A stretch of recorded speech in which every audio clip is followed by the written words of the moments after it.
네, 이 영상 인터뷰는 KBS 한민족 방송 전통으로 소리길로 6월 5일 방송에 남상의 명창과 전화 인터뷰에 맞춰서 부록으로 덧붙이는 한명희 선생님 말씀을 담은 기록입니다. 한명희 선생님 안녕하세요. 네, 전세양 작가입니다. 안녕하십니까. 편충일을 하루 앞두고 국민가곡 비목의 작사가 한명희 선생님을 찾아왔습니다. 해마다 현충일이면 비목 문화제 열어오셨지요.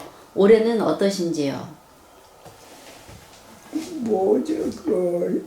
현충문화제를 하는 게 이제 금년이 26회째 제가 해 오는데, 근래에는 이제 춘천에서, 강원도 춘천에서 강원도청하고 춘천시에서 도와주고 협조를 해 주셔서 춘천에서 합니다. 그 명의로는 강원도밀부하고 이제 우리 비목마을 사람들하고 공동 주최로 하고, 이제 그 후원은 강원도하고 춘천시에서 해가지고, 금년에는 이제 그 코로나 문제 때문에 그 대면이 안 되니까 그냥 영상으로다가 이렇게 준비를 했습니다. 네, 사화 한명희 선생님은 전 서울시립대 교수로 국립국악원장으로 대한민국 예술원 부회장님으로 우리 문화계에 이바지해 오셨습니다. 잠시나마 지내오신 세월을 돌아보며 소회의 말씀을 듣고자 합니다. 그 참 아주 어려운 얘기지만 다 각자 인생이 다 마찬가지지만 이제 나이 들어가지고 이렇게 해고를 해보면 젊었을 때는 그야말로 이제 치열하게 열심히 뛰면서 살았구나 하는 생각은 좀 가져봅니다.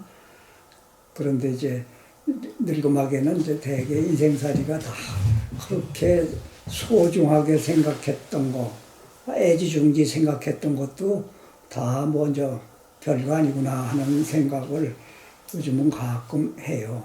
그러니까 어떻게 보면 좀 늦게 이제 늙어서 철이 난다고 그럴까? 지금 보면 별거 아닌 걸 가지고 그렇게 인생을 다 거는 것처럼 그냥 건곤일초다 이렇게 살아왔는데, 조금 젊은 세대들한테 좀 경험담을 얘기하자면, 그저 조금 우리가 그동안에 여러 가지 시대적인 환경, 사회 환경 때문에 열심히 뛰면 부지런히 살았잖아요. 그 흔한 말로 요즘은 조금 느리게, 지향적 템포로 느리게 좀 사는 그런 여유를 좀 갖는 게 좋지 않을까 생각합니다.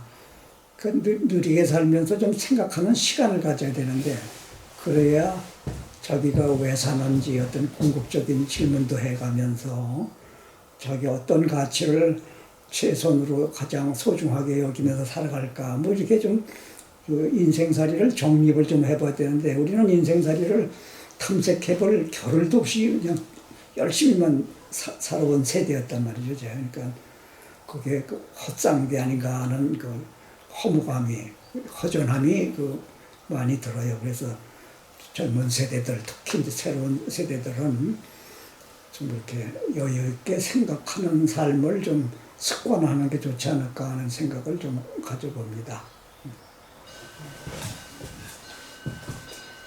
현충일을 앞두고 있어서 다시 국민가곡 비목으로 눈길을 돌리게 됩니다.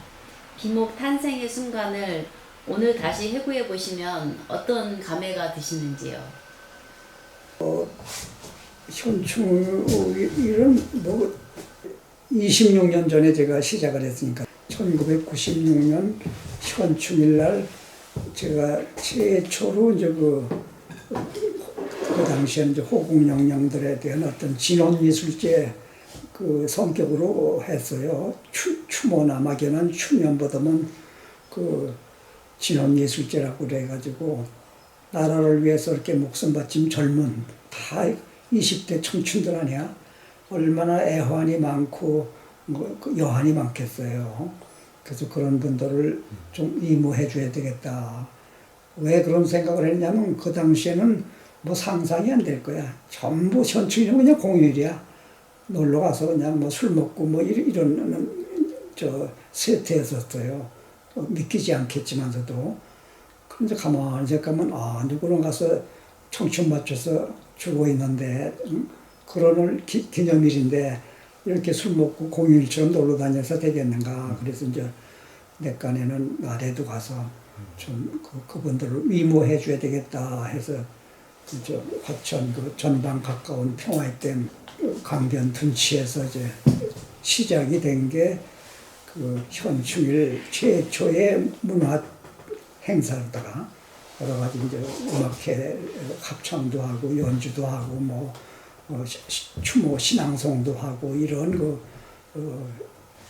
문화제를 시작을 한 거죠. 그게 이제 26년째 이제 사반세기가 된 거죠, 세월이. 그간 한명희 선생님께서 일관되게 추기에 오시며 불을 밝힌 호국의 불, 평화의 불, 영원의 불, 여기에 국민적 큰 반향을 불러일으키셨습니다. 결의와 나라를 위한 그 불을 다시 켜야 되지 않겠어요? 네, 제가 지금 우리 서원에 호국의 불을 봉안하고 있는데, 애국에 가면 흔하게 어디 공원에 가면 이렇게 계속 타오르는 영혼의 불, 꺼지지 않는 불이 있어요.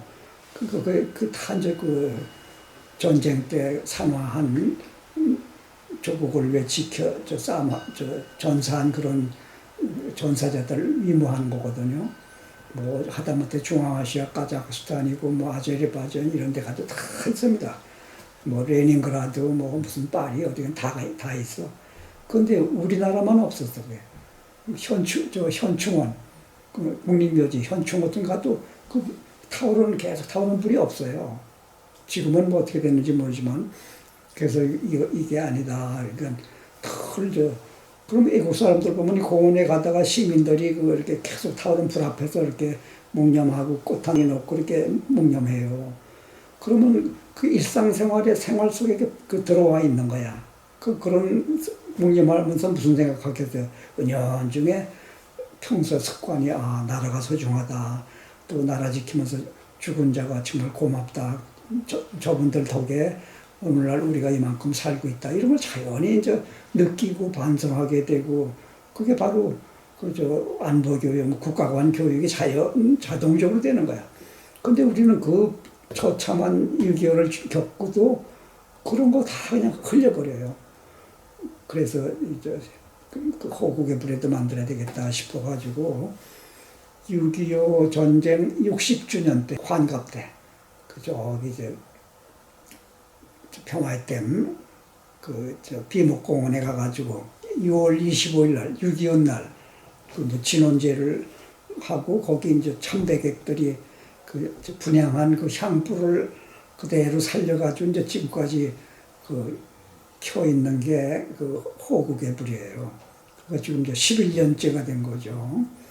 뭐 작은 불이지만 저게 이제 의미가 우리 국민의 정성, 그래도 6.25를 생각하고 거기 참배하고 했던 분들의 정성이 담긴 거야.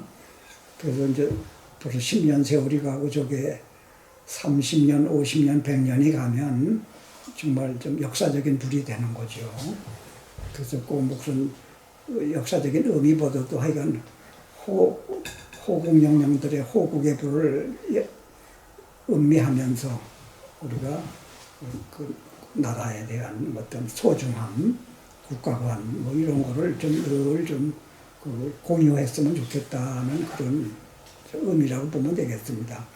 근데 불이 꼭 세 개는 그 후에 이제 2010년이 단기 4343년이야. 뭐 주역으로 꽤 좀 소중한 해라고 그래요. 그래서 2010년 10월 3일 개천절 날 저기 화천 가면 해산이라고 있어가지고 해화다라는 해. 근데 해산이라는 이름이 한국에 드물어요.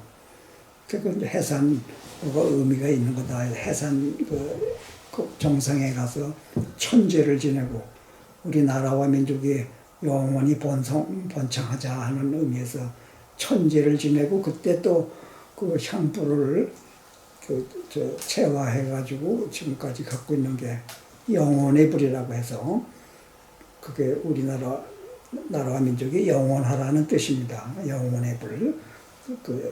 개천절날 체화한 겁니다. 그리고 이제 평화의 불은 2013년이 휴전 60주년이야. 그러니까 이제 우리가 인류가 좀 싸움질하지 말고 전쟁 없이 좀 평화롭게 살자는 의미에서 이제 그 현충일날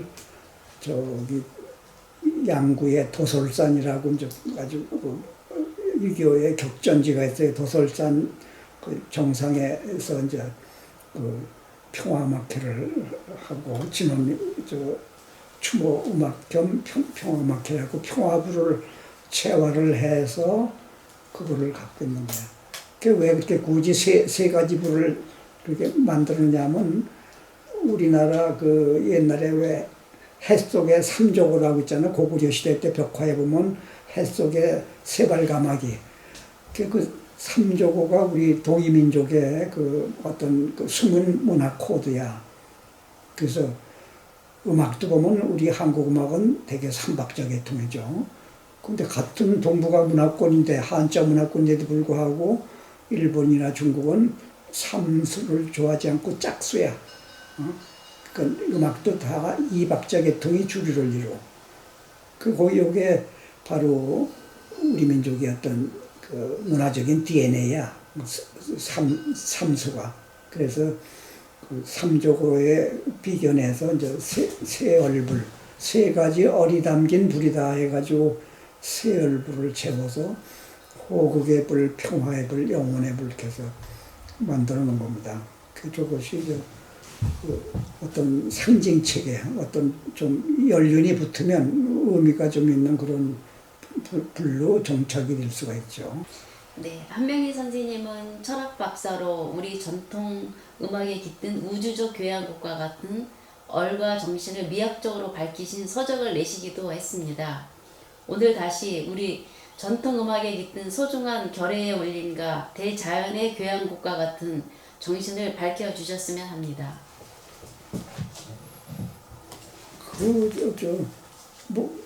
거창한 질문이라 답변하기가 참 난감한데요. 근데 그게 어떻게 되나? 우리 인간이라고 하는 존재가 무한한 우주에 대비해서 생각해 볼 때 얼마나 왜소하고 그야말로 하찮은 티끌마도 못한 존재라는 걸 가끔 느끼잖아요, 우리가. 그렇죠? 그런데 우리는 그래서 어쩌겠느냐. 그래서 늘 일상적으로 습관적으로 이렇게 인간적인 속성 속에서, 인간적인 굴레 속에서, 인간적인 한계 속에서만 우리가 살아가는데 가끔 좀 멀리 보고 아주 광활한 이제 상상의 나래를 펴보면 인간이라는 건 무한 속에서의 어떤 티끌이구나 하는 것을 느낀단 말이죠, 이제.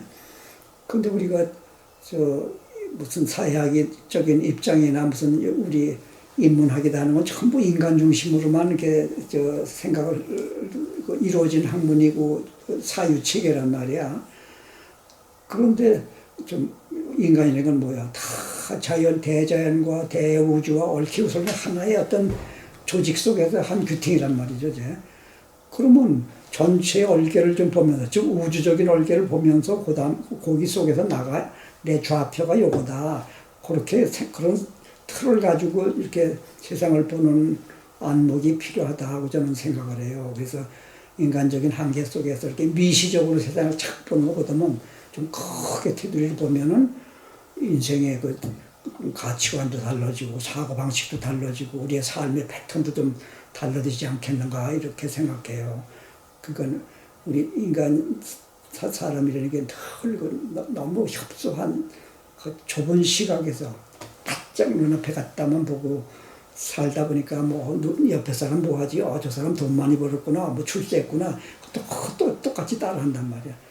그러지 말고 좀 크게 넓게 보면 내가 볼 때는 뭐내 취향에 맞게 살자. 또 뭐 내 가치관 이러니까 뭐 저런 사람도 필요하고 이런 사람도 필요하고 좀 넓게 생각하는 공간이 생긴단 말이에요. 좀 우주가 넓다는 걸 생각을 하게 되면 그래서 음악이라는 것도요 늘 인간적인 테두리 속에만 생각하니까 음악하면 그래 귀로 들어오면 멜로디가 어떻다 무슨 뭐 화성이 어떻다 리듬이 어떻다 이런 얘기만 하잖아. 근데 벌써 서양의 옛날에 피타고라스나 뭐 플라토나 유명한 철학가들 또 동양에도 뭐 장자나 노자 이런 사람들은요 벌써 큰 사상가들은 넓게 보는 사상가들은 음악이 그런 게 아니야. 우주와 연결돼 생각할 수 있잖아. 야, 지구도 돌고 뭐 별도 돌고 뭐 태양도 돌고 태양계가 또 은하계를 돌고 뭐 이런데 모든 것도 움직이면 소리가 나는데 그건 우주 음악도 있겠다. 있죠. 우리가 인간의 귀가 못 들어서 그렇지 지금 소리가 있는 거야. 우리 공간에 소리가 진동을 하고 있어요 지금. 근데 우리는 못 들어. 인간이라는 거는 16사이클부터 2만 사이클밖에 못 들어. 그 예를 들면 저 시청 광장에다가 그냥 한 3만 사이클 전기 발전해가지고 대형 스피커로다가 확 튼다 그러면 어떻게 돼? 사람은 아무 소리 못 들어줘요. 벤치 앉아가지고 오수에 잠겨 있어. 근데 비둘기는 2만 3만 들어요. 그러니까 비둘기는 혼비백산 날아간단 말이야. 그러면 사람들이 비둘기 보면서 쟤 왜 그러지? 저 갑자기 왜 날아가? 그럼 비둘기는 사람 보면서 사람 보고 뭐라고 그러겠어? 야, 저 미련한 동물 저거 말이야. 인간이래 미련한 동물. 이 천둥벼락처럼 저게 나는데 저 꿈쩍도 안 하고 가만히 있구나. 이럴 거 아니야. 그 큰 지구적이면서 어떤 게 오나? 비둘기가 옳지. 큰 소리 놀래 날아가는 비둘기가 맞는 거지. 근데 사람은 저는 왜 그러냐고 그래. 못 알아들어. 다시 얘기해서 인간이라는 건 어차피 태생적으로 한계가 있는 거야.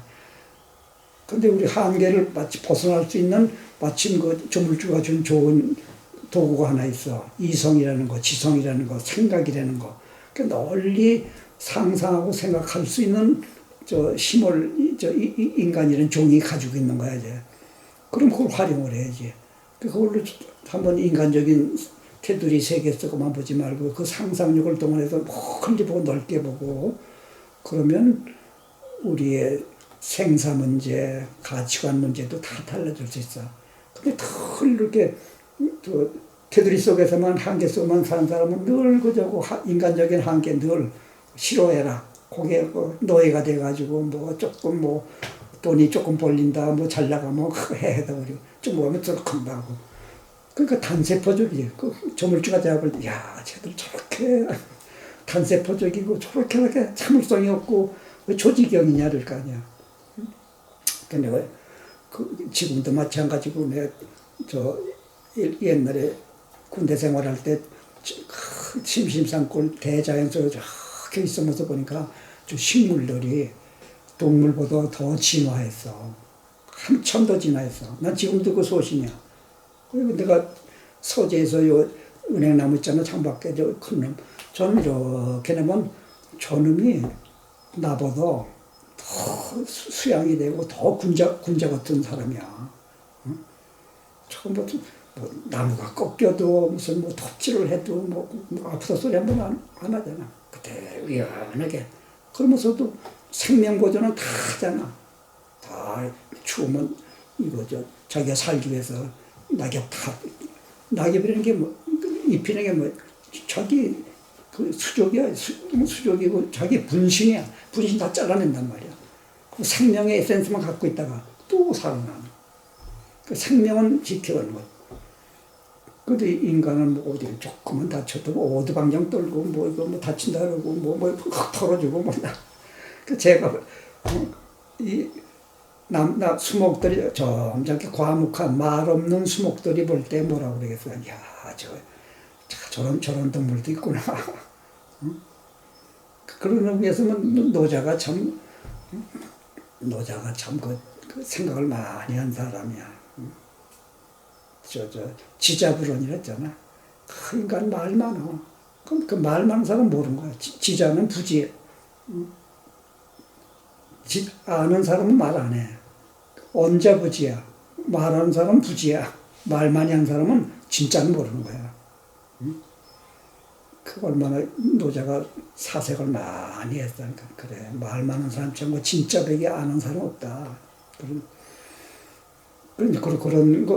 그런 말도, 노자의 말도 연상을 해보면 그게 저 식물이야. 말 안 해. 말 안 해도 다 깨가 있어. 자기 살아갈 봐. 응? 뭐지, 여기 뭐, 그림 좀 이렇게 되면 또 이렇게 뻗어가지고 햇빛 받으려고 그러고 또 이렇게 잎을 골로 또 가지를 내밀어 자라가. 응? 누가 저걸 바보라고 그래. 과묵한 군자지. 응? 그래서 인간이 오만하면 안 돼. 그러니까 자꾸 알수록 그렇게 겸손하고, 응? 저기 해야지. 그것도 그 효법자이라잖아. 우리 김쌤 잘 아시다시피 효법자. 그러니까 모든 걸 우리가 자연에서 배워야 돼. 효법 자연. 자연에서 법을 찾아야 돼. 법을 따야 돼. 효법 자연이야. 근데 인간이 오만해져가지고 지가 제일 잘났대. 뭐 인간이 뭐 만의 척도, 만물의 척도 이것처럼 많은 말이 어딨어. 인간이. 그러니까 서양 문명이라는 것은 출발점이 틀렸어. 인간이 왜 중심이야? 응? 그러다가 그렇게 출발하다가 또 중세 와가지고는 어떻게 됐어요? 아니야, 인간이 아니야, 신이다 해가지고 또 중세 때 그냥 하느님만 믿으면 다 되는 줄 알았잖아. 응? 하느님. 근데 또 팬데믹이 왔어. 14세기 서양의 페스트라고 하는 그 전염병이 와가지고 그냥 구라파 인구가 3분의 1이 다 죽어버렸어. 그러니까 하느님만 믿으면 다 영생하고 뭐 하는 줄 알았더니 막 가족 죽고 니까 아 이거 하느님에 대해 바로 14세기 페스트가 신권 중심 사회의 의식 구조를 딱 바꾼 거야. 아 하느님만 믿어갖고는 안 되는구나. 역시 인간의 문제는 인간이 해결이 된다. 이래서 14세기에서부터 터닝 포인트가 이루어져가지고 그 발전해가지고 르네상스가 온 거야. 르네상스를 뭐라고 해석해? 인본주의잖아. 인본주의가 뭐 인간이 중심이라는 얘기야. 옛날 그리스 때 그 인본주의 사상이 되살아난 거지. 그래서 르네상스라는 거야. 16세기를. 르네상스는 회생애들은 되살아난 거라 하잖아. 그리스 때 사람 중심이 르네상스 때 인본주의, 휴머니즘으로 되살아난 거란 말이지. 그러니까 뭐 어떻게 돼? 자연을 인간이 중심이니까 자연은 활용의 대상이야. 뭐 까발려보고 분석해보고 말이야, 파헤쳐보고 그런 거. 그거 지구 황폐되잖아. 우리 선조들은 얼마나 슬기로워. 아니야, 함부로 안 가. 애비, 그거 다치면 안 돼. 큰 나무도 안 베어. 그거 성스러운 거야. 거기 다 뭔가 모래 묵은 건 하여간 성스러운 거야. 거기 신령스러운 거야. 응? 그러니까 차라리 천인합일, 자연에 순응해라. 천인합일 사상으로 간 거야. 천인합일 사상이 뭐야? 우리가 요즘 얘기를 하면 친자연적인 문화냐, 친자연적인 문화. 그래서 우리가 인간 중심의 어떤 현대 문명이 이 코로나라고 하는 팬데믹을 계기로 해가지고 다시 이제 겸손해지면서 친자연적으로 이렇게 지구가 공동 생명체라는 걸 함께 가야 돼. 함께. 그러니까 서양의 일부 어떤 그 학자들은 코로나가 왜 왔느냐, 무슨 병기는 어쩌 그 옛날에 밀린 같은 거 다 해체하고 해서 거기에서 어떤 바이러스, 큰 바이러스들이 생태가 파괴되니까 이게 세상 밖으로 나와가지고 여러 가지 앞으로도 팬데믹, 코로나 말고도 여러 가지 그런 전염병이 이제 막 나올 거라고 예상하잖아. 그러니까 모든 건 결국 이 생태계 환경, 종합적인 자연 환경으로 귀착이 되는 거야. 이걸 코로나를 계기로 해서 건강 관리 잘해야 되겠다 이런 표피적인 얘기도 중요하지만 더 근본적인 우리의 삶을 자성하고 반성해야 돼. 그 스타일을 바꿔야 돼. 패턴을. 가치관 확 바꾸지 않으면은 그 땜질식밖에 안 돼. 아무리 코로나 방역 자리도 반창고 붙이는 것처럼 땜질. 근본 치유책은 조물주가 주는 하나의 계시다. 너들 인간이라는 아메바들아 정신 차려. 같이 살아야지. 너들 이렇게 오만불손하게 혼자 앞장서서 파헤치면 안 돼 하는 그런 일종의 옐로 카드가 아닌가 이런 생각도 해요. 그래서 과연 코로나가 이제 많이 앞으로 우리 의식 변화에도 좀 영향을 줄 거고, 또 작게는 사는 패턴, 늘 모여서 살다가 격리돼서 혼자 또 가만히 생각하는 모든 건 빛과 그림자가 있어. 단점, 아주 불편한 점도 많지만 때로 조용히 또 만나지 못하고 혼자 있을 때는 그만큼 사색의 시간이 많아지고 생각하는 시간이 많아져. 그럼 모든 학문이고 예술이가 이제 깊이가 더 있어지지. 뭐 방방 뛰면서 나온 예술이나 문화는 겉핥기식이야. 그러면 조용히 혼자 앉아가지고 명상하면서 사색 속에서 나온 거가 이제 진짜 배기들이죠.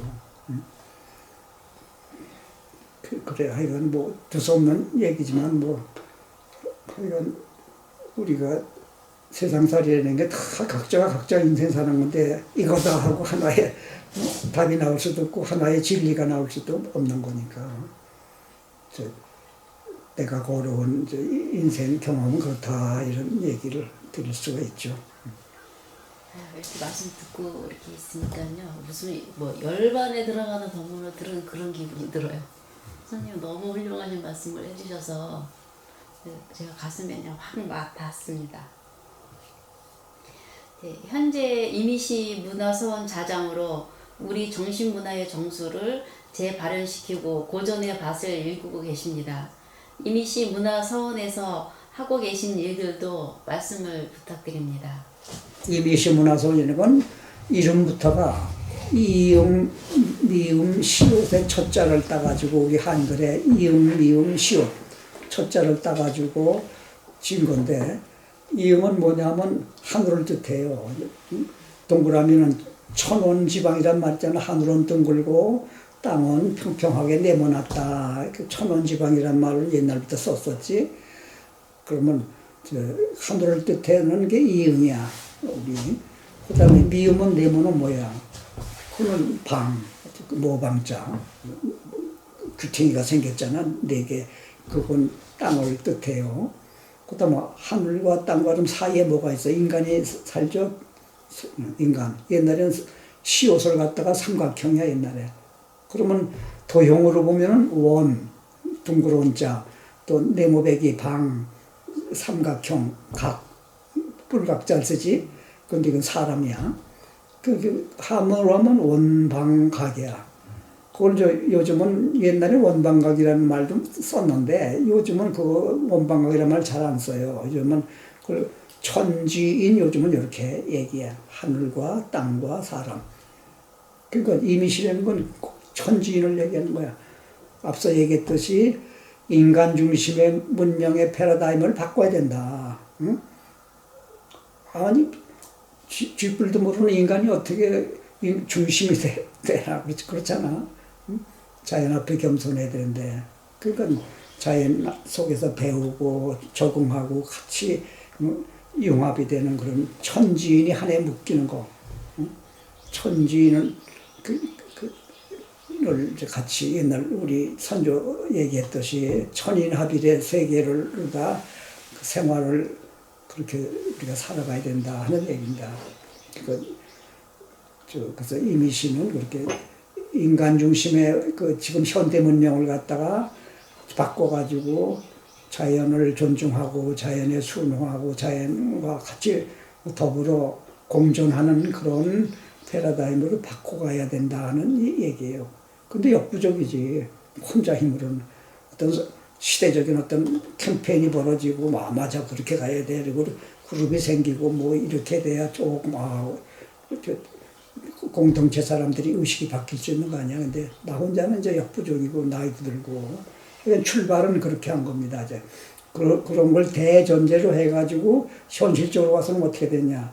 우리 시대가 가장 시급한 거가 자본주의 사회니까 물질 만능 풍조가 만연됐다 그러잖아. 매사가 물질이야. 매사가 돈으로 연결돼.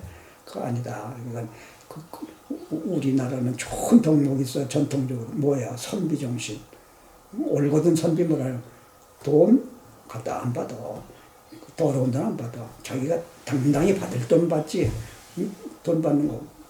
그 고고한 선비정, 고상고절의 그 선비정신, 그거를 자본주의, 서구주의 우선 자본주의하고 잘 접목이 되면요, 21세기의 새로운 이데올로기를 창출해서 인류가 지향할 만한. 그런데 그걸 못한 거야.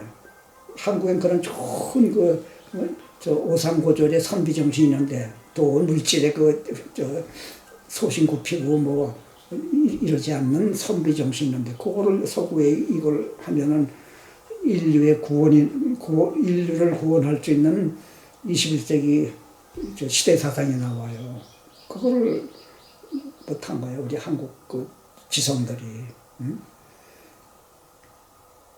그래서 우리 또 하나는 그런 데다가 너무 지성적이고, 우리가 현대사회 서구 문명에는 되게 이지적, 지성적이라잖아. 근데 우리 한국 사람은 정서가 풍부한 민족이야. 지성보다는 감성이 앞서.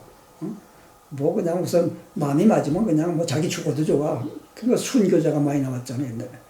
서양의 옛날에 기독교 2000년 역사에 그 숱한 나라, 세인트와 순교자가 얼마나 있어. 내가 알기엔 1000명도 안 될 거라.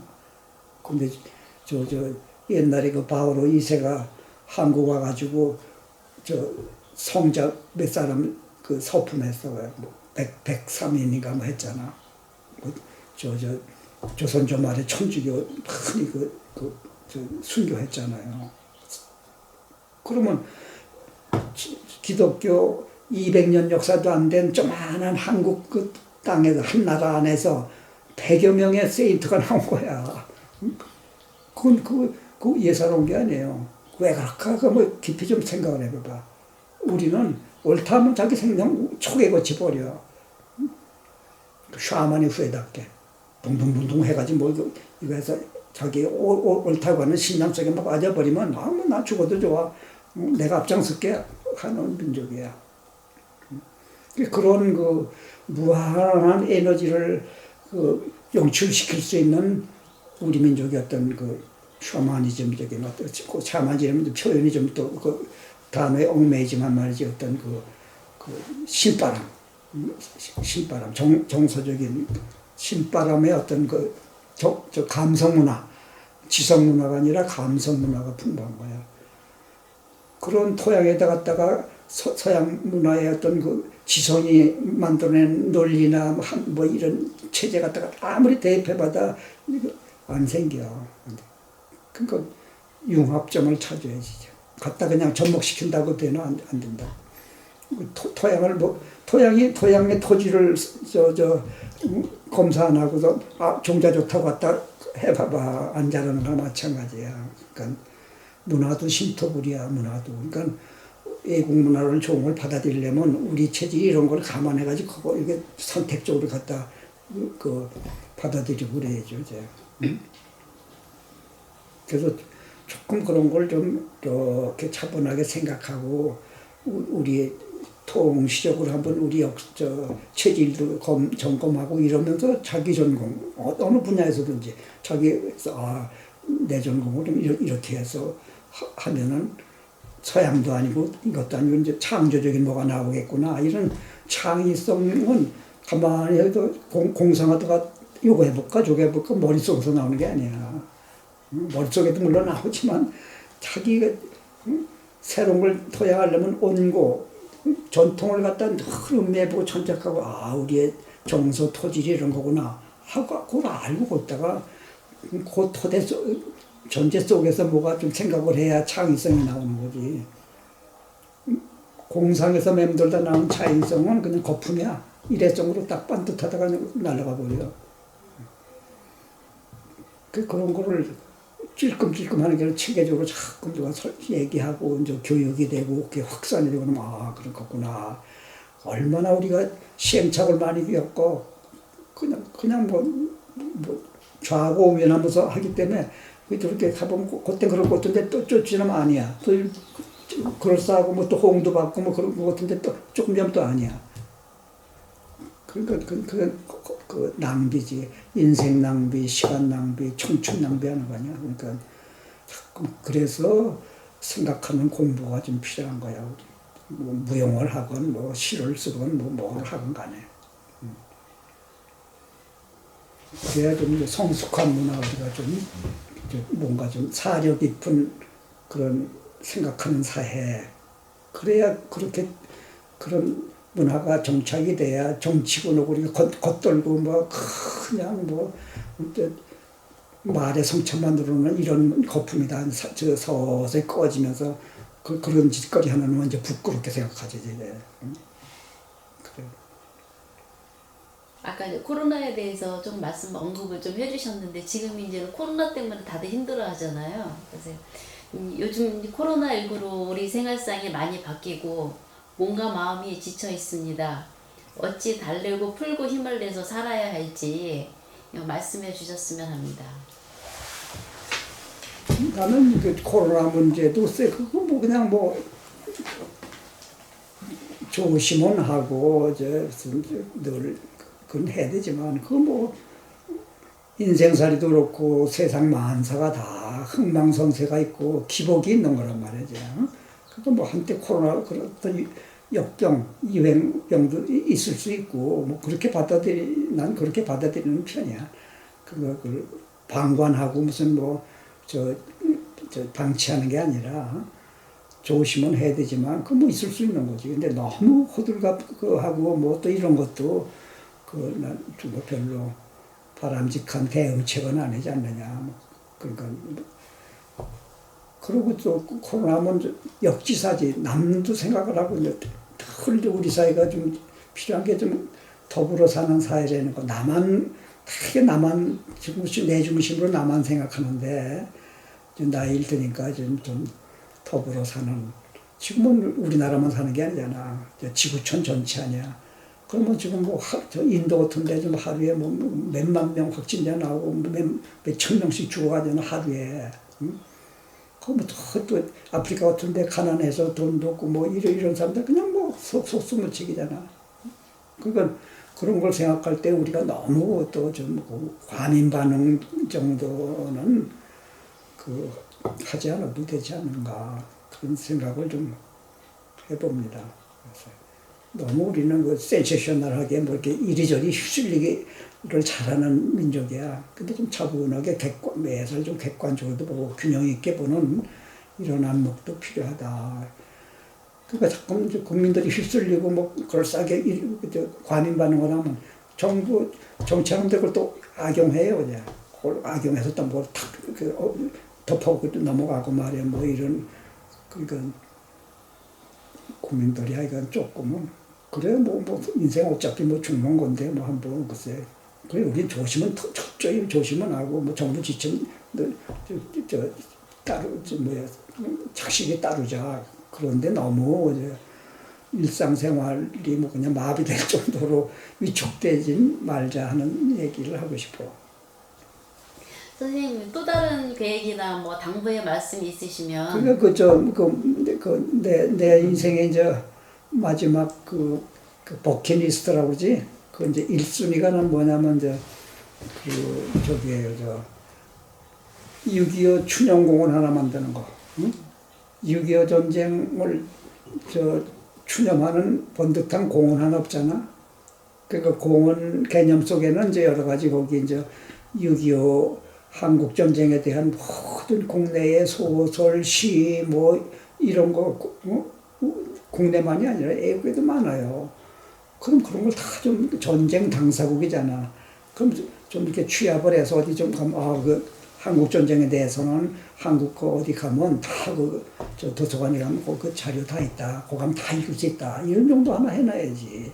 그리고 한국 전쟁을 소재로 한 그림, 무슨 영화, 무슨 무용, 무슨 되게 많아요. 그런 아카이브도 좀 만들어내잖아. 아무것도 없어. 응?